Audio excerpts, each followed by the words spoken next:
नमस्कार, चुनाव इंडिया का डेटा सेंटर में आपका स्वागत है। मैं हूं अदिति राजपूत। तो यूपी के 7वें चरण में पूर्वांचल का जो रण है वहां पे चुनावी जंग देखने को मिलने वाली है और यहां पर सबसे बड़ी हॉट सीट जो कही जाने वाली है वाराणसी, उसका भी मतदान जो है वो इसी 7वें चरण में होने जा रहा है। तो जहां बीजेपी के लिए जातियों के चक्रव्यूह को तोड़ने की चुनौती होगी, वहीं बीएसपी के लिए यहां पर अपना जो सियासी जनाधार है उसे बचाने की यहां पर लड़ाई होगी। तो जहां पर इस बार ये जो 13 सीटें हैं पूर्वांचल की, इसमें जो 5 सीटें हैं वो गोरखपुर के आसपास के क्षेत्र की आती हैं जो कि योगी आदित्यनाथ का गढ़ है, और वहीं जो 4 सीटें हैं वो वाराणसी के आसपास के क्षेत्र में आ रही हैं जो कि प्रधानमंत्री का गढ़ है। तो यहाँ पर यूपी की अगर हम रण की बात करें तो 7 बड़े सवाल हैं इस 7वें चरण में। तो पहला सवाल जो है वो यहाँ पर आपको हम दिखाते चलते हैं। पूर्वांचल में जो बीजेपी है वो फिर परचम लहराएगी, ये सबसे बड़ा सवाल है। यहाँ पर वाराणसी में प्रधानमंत्री मोदी को विपक्ष जो है क्या वो घेर पाएगा, क्या इस बार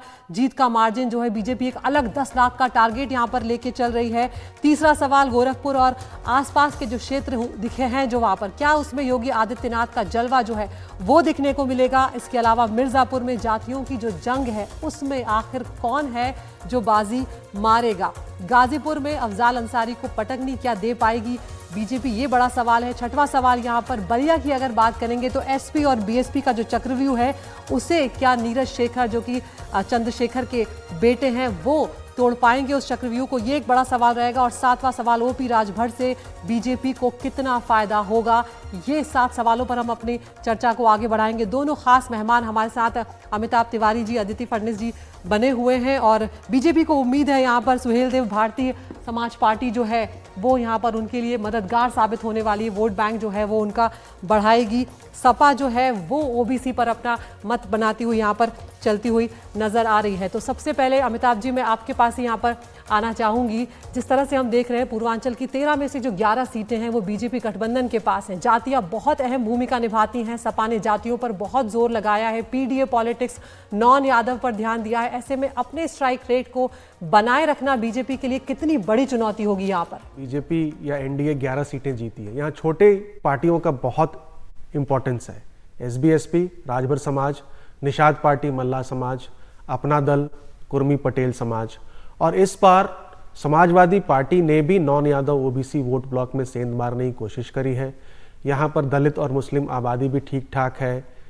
2022 के विधानसभा चुनाव में जो सबसे कम लीड थी भाजपा की समाजवादी पार्टी के अलायंस के खिलाफ, वो पूर्वांचल में ही फेज 7 में ही थी। इस हिसाब से ये फेज जो है काफ़ी इंपॉर्टेंट है। ना सिर्फ मेंटेन करना है 11 सीटों को, बल्कि 2 सीटें जो बसपा जीती थी उसे भी भाजपा अपने पाले में लाने की कोशिश कर रही है। अदिति जी, लास्ट फेज है, पीएम की सीट पर वोटिंग होनी है, कोई खास टक्कर तो यहाँ पर हम देख नहीं रहे हैं। ऐसे में क्या नजरें सिर्फ इस बात पर होंगी कि जीत का मार्जिन जो है वो क्या होगा, क्योंकि बीजेपी ने यहाँ पर 10 लाख के अंतर से जीत दर्ज करने का टारगेट रखा है अपने लिए। टारगेट चाहे कुछ भी हो, लेकिन इसमें तो कोई शक ही नहीं है कि प्रधानमंत्री आसानी से जीत जाएंगे वहां से। असेंबली सेगमेंट्स में क्या रुख होता है ये देखना होगा, क्योंकि उस पे थोड़ा गहराई से उसका आकलन करना पड़ेगा, क्योंकि जो इनर सिटी में वाराणसी में मुस्लिम समुदाय है वो किस तरह से वोट करता है ये जानना जरूरी। बिल्कुल, 5 सीटें जो हैं अमिताभ जी वो योगी के गढ़ गोरखपुर के आसपास की आती हैं और हर बार हम देखते हैं सपा जो है वो यहाँ पर निषाद पर ही दाव लगाती है। तो क्या इस बार जो निषाद का दाव है वो काम करेगा सपा के लिए। वहीं देवरिया की बात की जाए तो देवरिया में ओबीसी वोट बैंक जो है इस बार किसके पक्ष में जाता हुआ नजर आ रहा है, क्योंकि बड़ी भूमिका होगी ओबीसी की। देखिए, गोरखपुर में भोजपुरी स्टार रवि किशन पिछली बार भी 60% से ऊपर वोट शेयर उनको मिला था। निषाद कैंडिडेट पर समाजवादी पार्टी ने दांव तो खेला है, लेकिन मुस्लिम कैंडिडेट खड़ा कर दिया है बसपा ने। तो बसपा हो सकता है कहीं ना कहीं समाजवादी पार्टी का खेल जो है वो बिगाड़ने में कामयाब हो जाए गोरखपुर में। जहां तक देवरिया की बात है तो वहां पर त्रिपाठी जी को कैंडिडेट बनाया गया है, जो एक IIM कैंडिडेट हैं, पढ़े लिखे कैंडिडेट हैं। वहां पर नॉन यादव ओबीसी समाज को साधने की कोशिश जरूर समाजवादी पार्टी ने करी है। कुर्मी समाज पर खास करके फोकस समाजवादी पार्टी का इस बार है। तो ये देखना पड़ेगा कि इसका कितना असर होता है। बसपा को जो वोट मिलता है वो एक्चुअली किसको डैमेज करता है, समाजवादी पार्टी को या भाजपा को। बिल्कुल। अदिति जी, मिर्जापुर की अगर हम बात करें तो अपना दल की जो अनुप्रिया हैं उनके सामने यहाँ पर बिंद जो है, रमेश बिंद, उनको उतारा गया है। बीएसपी ने ब्राह्मण उम्मीदवार उतारा है। क्या वो जातीय चक्रव्यूह को तोड़ पाएंगे? क्योंकि तीसरी बार मैदान में है तो एंटी इनकम्बेंसी फैक्टर जो है वो भी बहुत मायने रखेगा उनके हिसाब से। नहीं, उसके अलावा एक तो इनकम्बेंसी की प्रॉब्लम है, दूसरा उनके परिवार में ही मतभेद है। और उनकी माँ उनके साथ हैं, और परिवार के अन्य सदस्य अपनी पॉलिटिक्स कर रहे हैं। तो मतलब बहुत बहुत तेज समझ रखती हैं, बहुत गहरी समझ रखती हैं अनुप्रिया पटेल। लेकिन इस बार शायद मार्जिन उनकी कम हो जाए विक्ट्री की।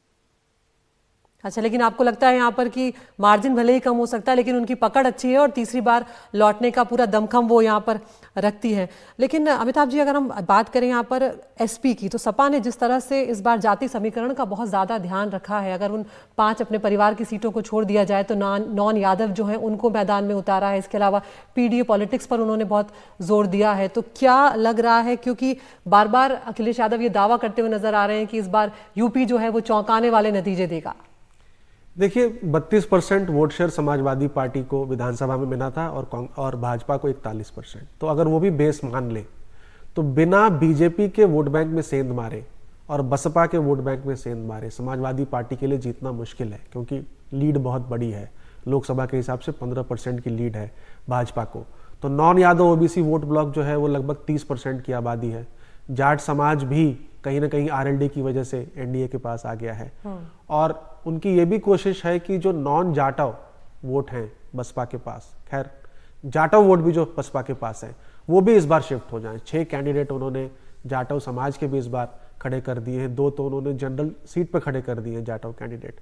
तो उन्होंने एक सामाजिक, जिसको कहते हैं सोशल इंजीनियरिंग, करने की कोशिश करी है। लेकिन लोकसभा चुनाव है, गोरखपुर का ये क्षेत्र है, चीफ मिनिस्टर योगी बहुत पॉपुलर हैं। कई लोग तो ये भी कहते हैं कि इस बार योगी मोदी से ज़्यादा पॉपुलर, ज़्यादा बड़े फैक्टर हो सकते हैं पूर्वांचल में, यूपी में। तो इन सब बातों को ध्यान में रखना पड़ेगा। बिल्कुल। अदिति जी, यहाँ पर बीजेपी ये उम्मीद कहीं ना कहीं करके बैठी है कि सुहेल देव भारतीय समाज पार्टी जो है वो उसे पूर्वांचल में दूसरे जिलों में भी मदद पहुंचाएगी। खुद हम देख रहे हैं कि अरविंद राजभर जो हैं वो भी घोसी से मैदान में हैं। ऐसे में आपको सुहेल देव भारतीय समाज पार्टी की जो पकड़ है उसके हिसाब से क्या स्थिति नजर आ रही है? कितना फायदा वो पहुंचा सकती है बीजेपी को? अलायंस में रहने की वजह से सुहेल देव पार्टी मेरे ख्याल से ज्यादा जरूरी उसको उस परिप्रेक्ष्य में देखना होगा। अकेले अपने आप में शायद कुछ ना कर पाए, लेकिन एक अलायंस के की हिस्सेदारी के बाद उसका बाकी वोट भी उससे जुड़ जाते हैं, और एक चुनौती सी बन जाती है उस पार्टी। बिल्कुल। अमिताभ जी, यहाँ पर अगर हम देख रहे हैं कि 10% से कम वोट से अंतर से जो है वो 2 सीटें जीती थी और 10% से ज़्यादा सीटों के अंतर से 7 सीटें जीती थी। ऐसे में इस बार ये जो जीत का मार्जिन है ये कुछ कम होगा, क्योंकि पिछली बार जो जीत थी वो इतनी बड़ी थी कि उसकी बराबरी करना इस बार आसान नहीं होगा, और वैसी लहर भी हम नहीं देख रहे हैं। देखिए, इसमें 2 बातें हैं। पिछली बार जीत का जो अंतर था, उस समय समाजवादी पार्टी और बहुजन समाज पार्टी एक साथ लड़ रहे हैं। तो एक एंगल ये हो सकता है कि दोनों अलग अलग लड़ रहे हैं तो क्या पता जीत का अंतर बढ़ जाए, क्योंकि इसलिए भी शायद भाजपा ने 10 लाख मार्जिन का टारगेट रखा है वाराणसी में। इस पे डिपेंड करता है कि बसपा का जो लोकसभा में वोट शेयर था 19%, वो कितना बिखरता है, कितना कम होता है वो, और समाजवादी पार्टी उससे कितना एडवांटेज उठा पाती है। मुस्लिम समाज का वोट तो ऑलरेडी कंसोलिडेट हो चुका, समाजवादी पार्टी के फेवर में बसपा से ट्रांसफर हो चुका था 2022 के विधानसभा चुनाव में। अब लार्जली जाटव और नॉन जाटव वोट बसपा के पास बचा है। क्या समाजवादी पार्टी जाटव और गैर जाटव वोट जो बीएसपी के पास है उसको अपने पाले में ले सकती है? तभी जाकर के ये मार्जिन क्लोज हो पाएगा। बिल्कुल। तो पूर्वांचल की ये जो 13 सीटें हैं, बहुत अहम भूमिका भी ये जीत में निभाती हुई नजर आएंगी, चाहे वो कोई सा भी खेमा हो, चाहे वो एनडीए का खेमा हो, चाहे वो इंडिया गठबंधन का खेमा हो। देखना बहुत दिलचस्प होगा। फिलहाल हम एक छोटे से ब्रेक के लिए चुनाव इंडिया का में रुक रहे हैं, आप कहीं मत जाइए, अभी कुछ और सीटों पर चर्चा बाकी है।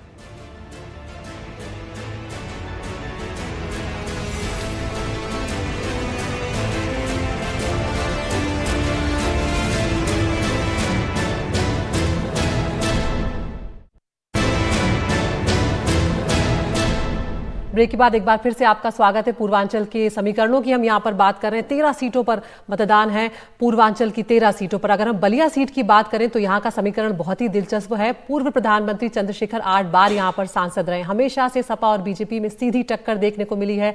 ब्राह्मण, दलित और राजपूत मतदाता जो है वो निर्णायक होते हैं। पिछली बार अमिताभ जी समाजवादी पार्टी से सनातन पांडे जो है वो सिर्फ 15,000 वोटों से हारे थे। ऐसे में नीरज शेखर जो है उनके लिए जीत की राह कितनी आसान है? देखिए, यहाँ पर राजपूत वर्सेस ब्राह्मण कॉन्टेस्ट हो रहा है और बीएसपी ने यादव कैंडिडेट खड़ा कर दिया है, तो समाजवादी पार्टी को इसका डैमेज कहीं ना कहीं हो सकता है। राजपूत और ब्राह्मण समाज में वर्चस्व की लड़ाई हमेशा हर राज्य में रहती है।